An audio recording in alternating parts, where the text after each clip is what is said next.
Hey everybody, and welcome to another episode of the Ad Project Podcast. As always, I'm your host, Joe Schellerud from Ad Advance, and I'm joined again today by Matt. And Matt, how are you doing today? How I'm doing will depend entirely on our internet connection for this podcast show. Last time we had a couple struggles, so I'm hoping for nice high-speed internet throughout this one.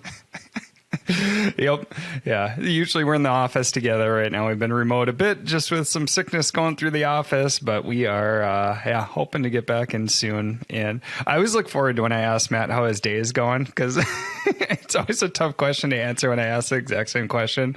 Ask me a technical question. Yeah. Give me something hard. The easy ones I struggle with. That's the most stressful thing for recording these podcast episodes, is just answering that question. Which is why I enjoy throwing it out there. Yeah. So today on the podcast, we've done some posts on catch-all campaigns, and we've covered them a bit before. But yeah, we get a lot of questions on catch-all campaigns, kind of how we structure them. What do we see performance? Why do they work? All that good stuff. So figured we would kind of focus on our catch-all campaigns, maybe get into our seeding campaigns a bit, which are pretty similar overall. So Matt, love to get an overview. How about you introduce us to what catch-all campaigns are? Sure. So they are a no-brainer campaign strategy that every Amazon seller, every vendor should be utilizing in their account. Why? Because there's no downside to them. At their core, they're a series of auto and manual campaigns that you can set up with very, very low bids attached to them that drive very low CPCs. And because of that, they net you sales at a great, healthy ACoS, really high ROAS. So that's it at their core. We have a number of different types of catch-all campaigns that we'll launch and we can get into. But the common theme between all of these catch-all campaign types is they have very low bids.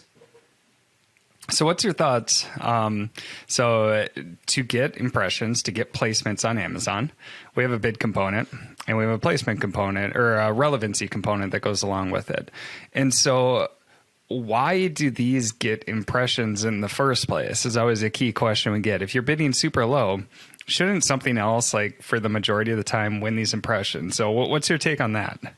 Yeah, and the answer is the majority of the time, your primary campaigns that have the same targets or your primary auto campaigns with higher bids will get the impression. But catch-all campaigns almost always net some impressions, some clicks, some sales. And I've been really amazed by how many clicks and sales that they can drive in certain instances. So I guess the key reason why I think that catch-all campaigns generate some volume, even though you have the exact same campaign, like an auto campaign, or that exact manual target that you're targeting with a higher bid in another campaign that has budget, is just the nature of how we choose to structure them. And that, for the most part, are multi-product ad groups. So with our main catch-all campaign that we'll launch in an account, it has all of the eligible products grouped within the same ad group. And for whatever reason, it seems like Amazon treats those multi-product ad groups a little bit differently at auction on the relevancy side. So bundling all of these products together within the same ad group somehow increases relevancy because those core multi-product, in some cases, 1,000 product ad groups generate quite a bit of volume when we have an exact replica auto campaign for all of those products and manual campaign targeting the same keywords at 10 times higher bids. Sure. Yeah. Yeah. So I mean, my take on it too, so Amazon, in a perfect world, they would probably be able to always see, from a high bid standpoint, look at each individual bid that we have going into it, combine that all together and come out with this perfect ad placement that shows up at the top. But in reality, they're having to make these calculations in milliseconds to figure out what ad is going to show up at the top. And so with the algorithms, they're having to take some shortcuts to figure out who's going to get what placements as we go. And for whatever reason, it seems like we're finding a quirk in the algorithm that with these multi-product campaigns or ad groups like Matt's talking about, even with low bids, we can win quite a few impressions. Ideally for Amazon, we wouldn't be winning these, and our primary campaigns would, because we're going to pay a lot more per click. But for whatever reason, we're finding these quirks in the algorithms, and it continues to work to this day. And we've been running these for quite a while, so I don't see them going away anytime soon. For whatever reason, just from our testing, these seem to perform well. So the question on why did they get all the impressions?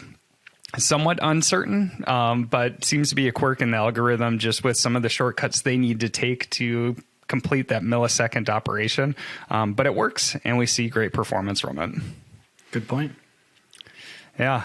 So maybe walk us through. So you hit on the structure a little bit, but let's go into some more detail. Like, so for a catch-all campaign, like, how do you set these up? What's kind of the key criteria that you see that works best? Like bids, placements, all that good stuff. Sure. Yeah. So let's start out with our core campaign strategy, and that's just our general catch-all auto and manual campaign series. And within this catch-all, we'll call it catch-all all products campaign series, we group all products within the same ad group within each of these campaigns. On the auto side, we'll typically use a bid starting around the 8-cent mark.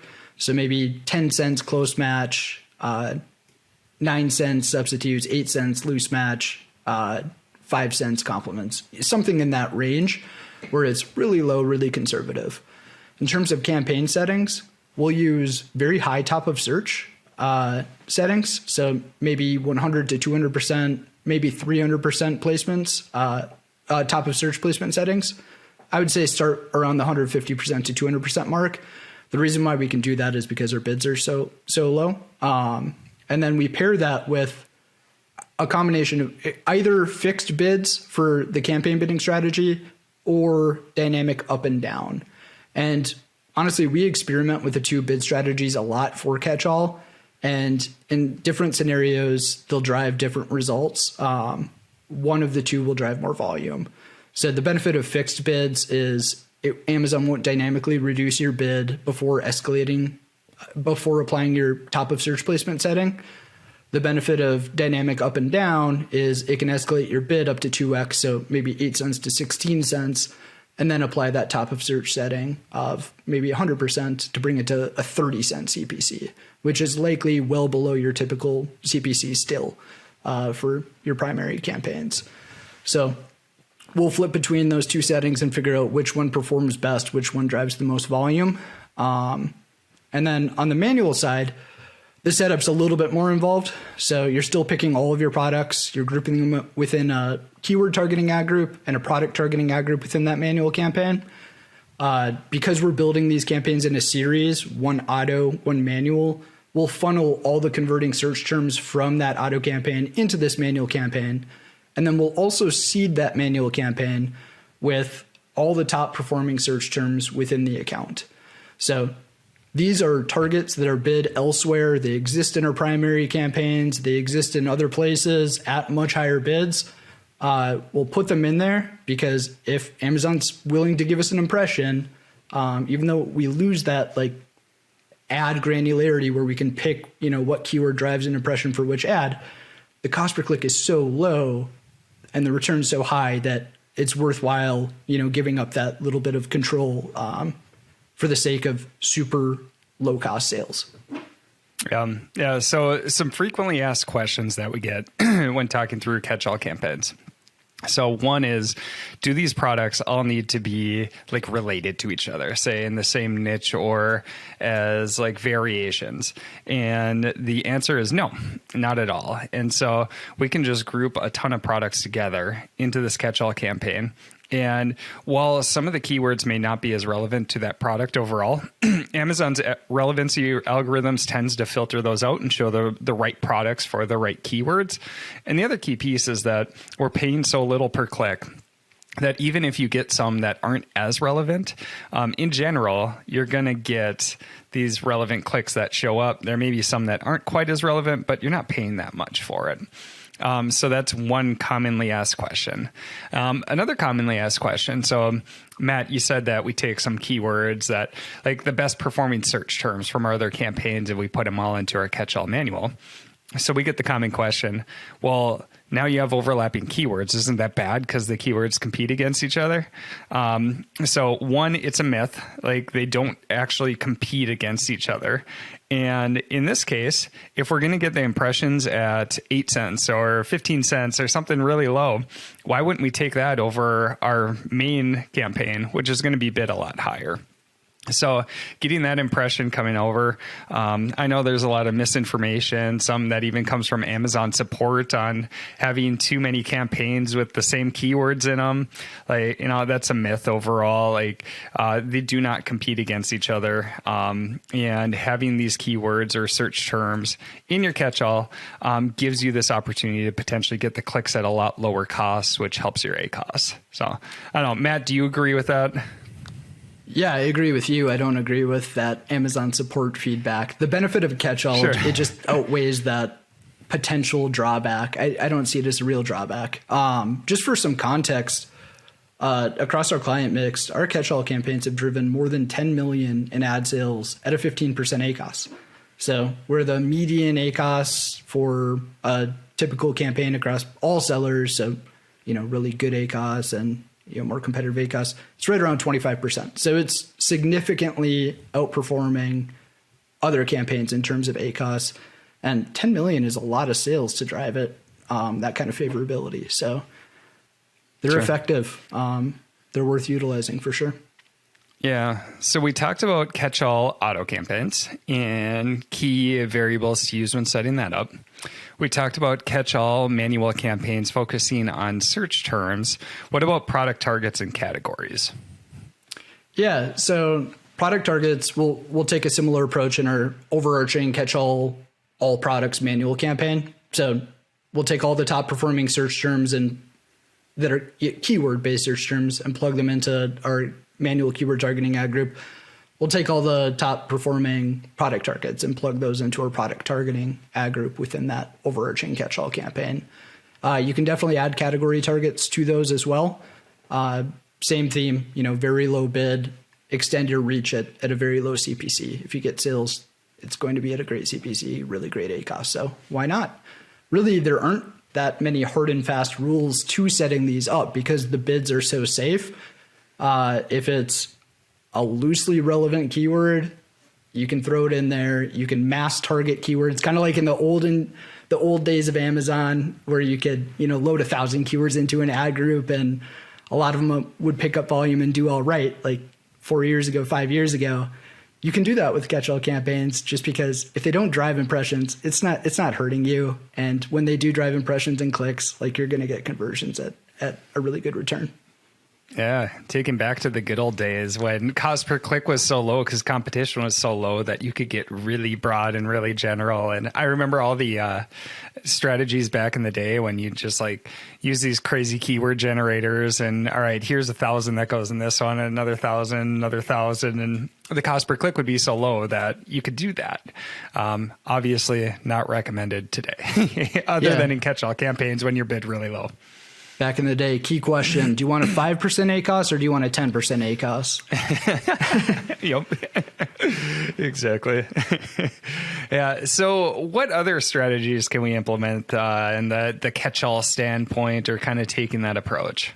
Sure. So we talked about that all product group together catch-all campaign. That one drives the most volume because of the improved relevancy, I think, of having those multi-product ad groups. But we do run catch-all by product campaigns as well.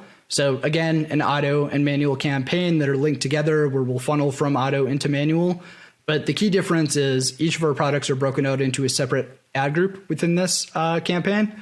And then what we do to seed those is we populate the top 30 recommended keywords and top 30 recommended product targets and category targets on a per product level into this by product campaign. So again, like the common thread between the by product and the all product type is those very, very low bids.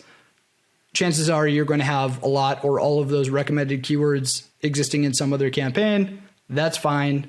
Here, they're just in case we pick up volume at those super low CPCs. Again, kind of a why not kind of deal.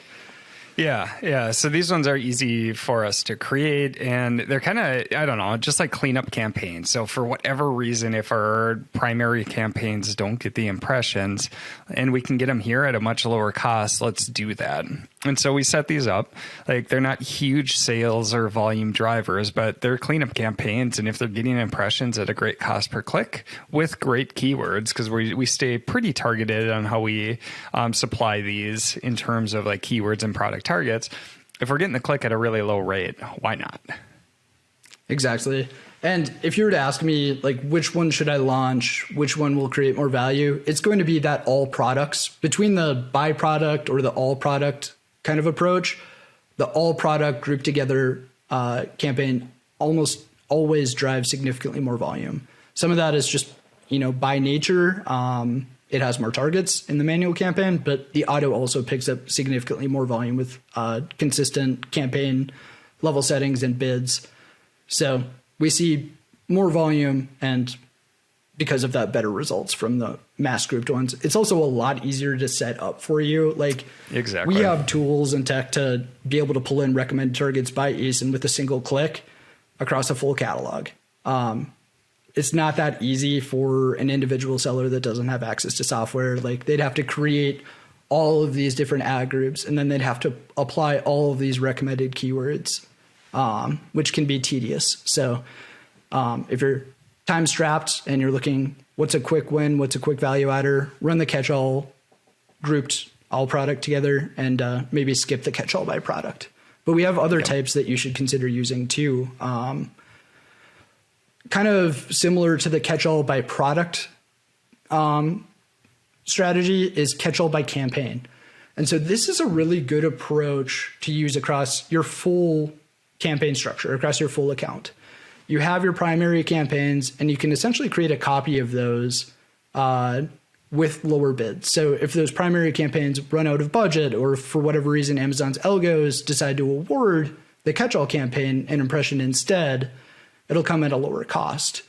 So basically you're creating a mirror of your other campaign structures nested within a single campaign. So rather than having like 1 million additional campaigns or 100 additional campaigns, you have a single one, and then each ad group is replicated based on your primary campaign and ad group naming conventions and stuff like that. So basically creating a copy of everything that you're doing in your other campaigns within one single campaign, with bids set, at the 10-cent level or 1/3 of where you'd typically bid. You can get more aggressive with these since you have really good benchmarks on how to optimize and what targets to feed into them.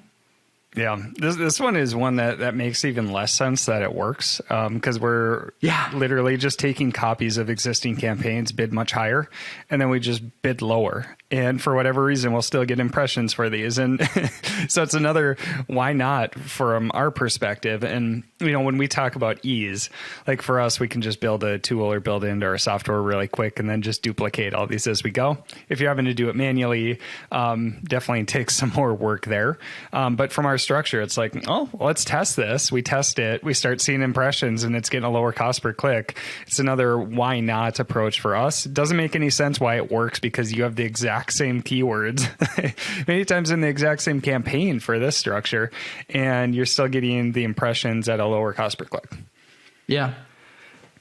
And that approach too, it could be applied beyond just like a standard boilerplate catch-all campaign that we're talking about here. Like if you have a launch product and you're bidding really aggressively but are budget limited, it can be a best practice to create a catch-all campaign, a one-off copy of that, that's bid at maybe 50% of that level. So when your main launch campaign runs out of budget, campaign 2 picks up any remaining traction more cost effectively, and it can still net you impressions till end of day. Sounds good. Yeah. So that's kind of a catch-all. One other campaign type that is related is like our seeding campaigns. So maybe walk through what seeding campaigns are and kind of how they differ from catch-all. Sure. Yeah. So our seeding campaigns differ from catch-all just because of the nature of the targets that we seed them with. So it's a manual only catch-all campaign, no auto component to it. And you're going back to the basics. All products grouped within the same ad group. Again, so it's a very easy structure to initially create. Within that manual campaign, you're going to have 3 ad groups. One for single word keywords, and then the other one for broad match combinations of your listing title. And then finally, one that captures any search terms that match to those 2 seeding ad groups and converts. So you just plow anything that performs well, converts down into exact match as another ad group. So taking a step back, looking at those 2 ad groups that are in this seeding campaign, let's start with the single keyword one. This one raises a lot of eyebrows because, like, broader phrase match, single keywords can have tremendous reach. You could target like a keyword like the or 7, like really, really generic keywords that could match to any variety of search terms. But what's awesome are those relevancy screeners that Amazon puts in place. And we're bidding these at like 10 cents or lower in a lot of cases. So even though like click-through rate isn't phenomenal because there are so many search terms that they match to, conversion rate, not that great either. That CPC results in a really, really great ACOS. Like most accounts have anywhere from like a 10 to 15% ACOS for these seeding campaigns, despite having really, really generic keywords. And the key thing here is keeping bids low, as with any catch-all campaign. If you accidentally bid these up while you're optimizing your campaigns, see a great ACOS, and then decide to increase bid to 30 cents or something, performance is going to go down the drain fast. So they're a little bit risky, but the reach that you get with those single word keywords is crazy. They drive tons of impressions. They're great for driving awareness at next to no cost, and they produce a great ACOS along with it. Yeah. So one thing to keep in mind too. So if you are using automation or software for your advertising and you're setting these up, you need to make sure that your automation is not optimizing these, because like we have, like Matt just said, we've had instances where we're bidding on the keyword the, and we keep the bids really low. And Amazon, with its relevancy screener, will say, okay, this search term had the word the, but I know based off of what the product, this is probably going to be relevant. So nobody else has bid for this keyword. So I'm going to show this one like that looks like it's pretty relevant. And I'm going to show the ad for it. And we get a super low cost per click. So this is like a really good cleanup campaign, because if you're bidding so generally, you can pick up on these other search terms that nobody's bidding for, and start getting impressions, because Amazon's going to show some ads. So they might as well get paid a little bit for it in these campaigns. So, but just make sure if you're using automation, that it is not automating, say, to like an ACOS target or something like that, because it could crank up bids and things can get out of control pretty quick. We have very strict guidelines within our software that it ignores these or treats them differently. But just a word of caution there if you're using automation.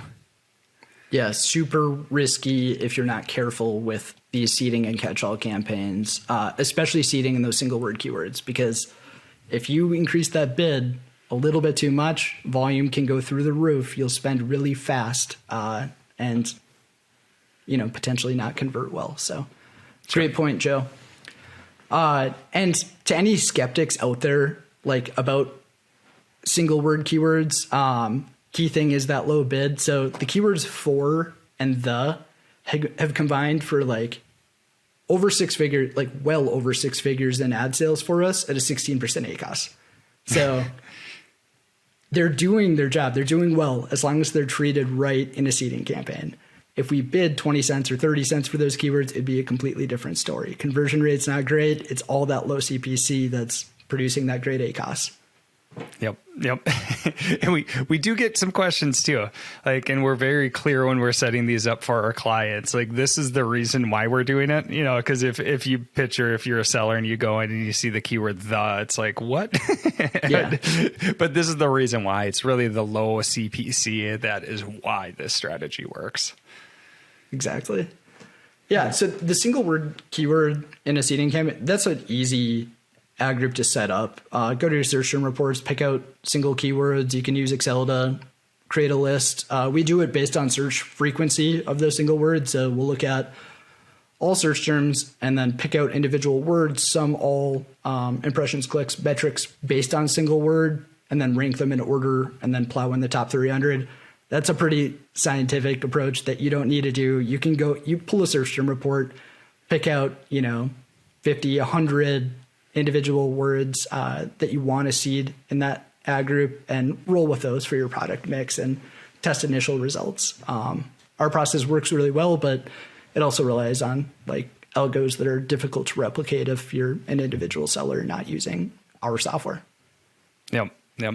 And one thing to keep in mind too is that these can be great for keyword research overall. So once you're starting to run these, like you can find really long tail search terms that you didn't even think of, but may convert really well. And you might actually want to move some of these that are relevant to your typical campaign funnel structure too. So it can be a great way to discover new longer tail keywords as you go to. Yeah. And then I guess lastly, touching on seeding campaigns, we do have, there's two main ad groups that with seeding words in it. The second type is basically taking all the product titles of the ads within that ad group and then creating broad match combinations of the words in the listing title. So word 1, word 2 paired together, word 1, word 3, word 2, word 3, word 3, word 4, ad nauseum, creating, a long list of title-based broad match keywords. And those do really, really well. They have great click-throughs, great conversion rates, and paired with that low CPC, they have a pretty awesome ACOS. You can see how we have fun with our software and just developing up these different varieties to test overall, which is where a lot of these strategies have come from. Yeah. So Matt, we covered catch-all. So we talked about auto and then manual campaigns. We talked about grouping or splitting out by product and running catch-all campaigns. We talked about just going into and copying your primary campaigns and then kind of creating like low bid versions of that. And then we talked about seeding campaigns. Any last items that we should be covering here? Yeah. So these tactics are staples for sponsored products, but they also work with sponsored brands to a degree, and they work with sponsored display on the product targeting side. So don't shy away from using these strategies with sponsored brands and sponsored display. We've seen especially good results with sponsored brands and our seeding and catch-all campaigns. Sure. I love it. Yeah, well, we covered lots of good things. And the fun thing is that, especially like the catch-all campaigns, the general ones where you just put all your products in, they're really easy to implement. So I guess key takeaway is if you're not doing this, I would definitely challenge you to implement it, try it out, start with low bids. You can cap daily budget until you see how it's doing. We're seeing this success across the board from these campaigns and getting really good returns. So overall, definitely encourage you to check that out as you go. And as always, we want to say thank you for listening to the podcast. We appreciate the time that you're taking to listen to it. And if you're looking for other content, make sure you connect with me on LinkedIn is a great spot, or Facebook too. So looking forward to the connections there. And if these strategies are working for you, feel free to send me a message and let me know. It's always fun to see how these work for other people too. And I'll definitely be talking to Matt about it as we go. So as always, thanks for listening to the Ad Project Podcast, and we will see you on the next episode.